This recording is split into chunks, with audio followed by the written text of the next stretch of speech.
So mag-ano din po tayo ng ating mga beans. Ito po, anihin po natin ang mga beans sa ating farm. Ito po siya, ating mga beans.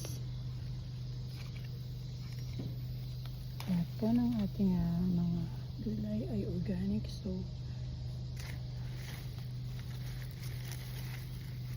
minsan po may ganitong mga kinakain ng hayop, pero that's okay, safe naman po ang ating mga gulay dahil hindi tayo gumagamit ng pesticides. Safe po sila kainin.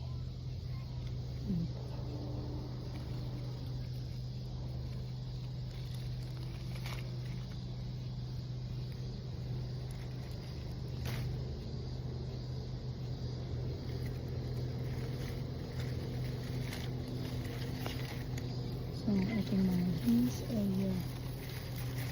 ganito po.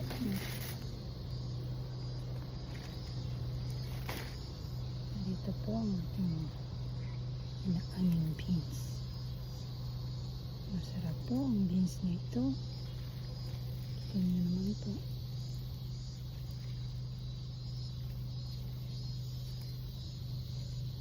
Ating masarap na beans.